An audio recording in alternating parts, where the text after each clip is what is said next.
Hi, it's Vanessa, and in this video I want to share something that's been a really powerful part of my healing journey, and that's doing something called parts work. So what's parts work? It's a process of like rediscovering the different aspects of ourselves, and then it's about acknowledging them, and then it's about integrating them as well. So these can be all different parts, often the ones that we try to hide or suppress, or the ones that we just don't understand, and so like the purpose of this is just getting to know these different aspects of ourselves, understanding how they came to be, what they're here for, and how to integrate them into like our whole self, because what we don't want to do is keep repressing, because what that does is they just want to be heard even more and more. So we all have parts, and depending on which theories you go with, there could just be a few to like 50 plus, so there's lots and lots of parts, and this work is very much linked to that of like Jung's archetypes, and then like internal family systems. So it is a well-known concept. So you might know some of these parts already. We might have an inner critic, we might have the perfectionist, a wounded child, the nurturer, the protector, the caregiver. I'm not saying that they're flaws or symptoms, but what they are fragments of us, and they have been shaped by life events, and it's really important to remember that no matter how disruptive they might seem or confusing it feels, it is really important to remember that these parts, what they're ultimately trying to do is to keep us safe, or to be seen, or to be connected. So for me, getting to know my own parts changed a lot. Instead of fighting with myself, I learned to start listening to myself, and to become curious.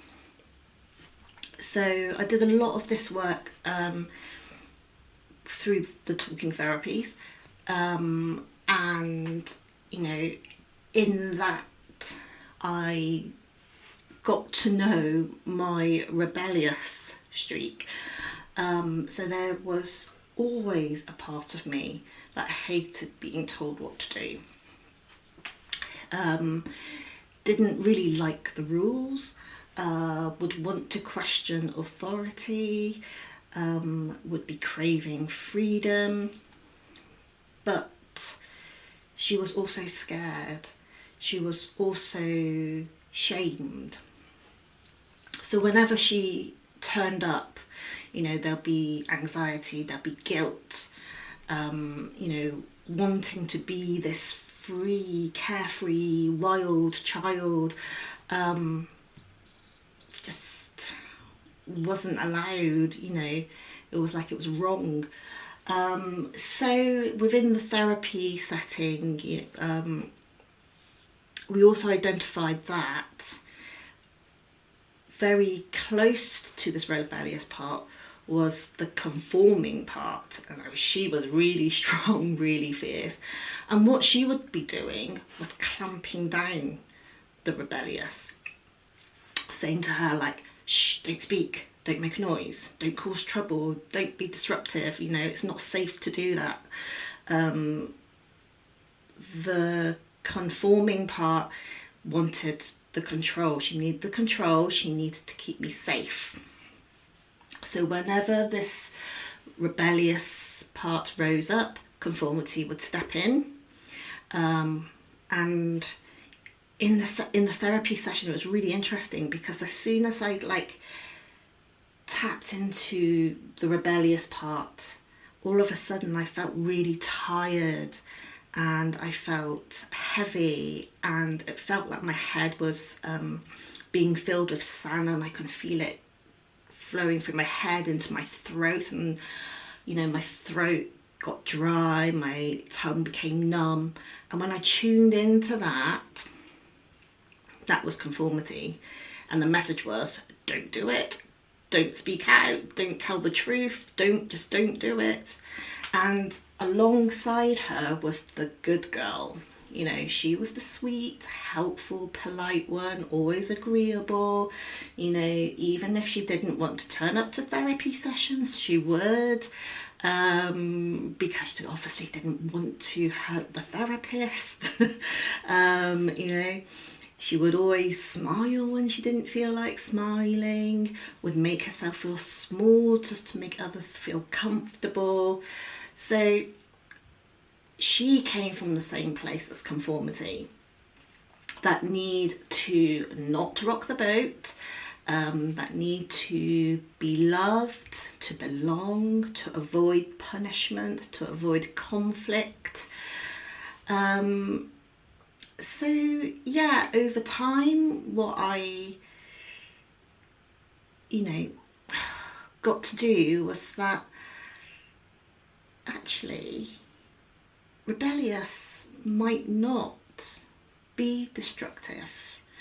You know, she was the one that reminded me, you know, there is always a choice. Yes, it might be breaking from conformity and breaking rules, but she offered a choice, and that's what she was there to remind me. You always have a choice.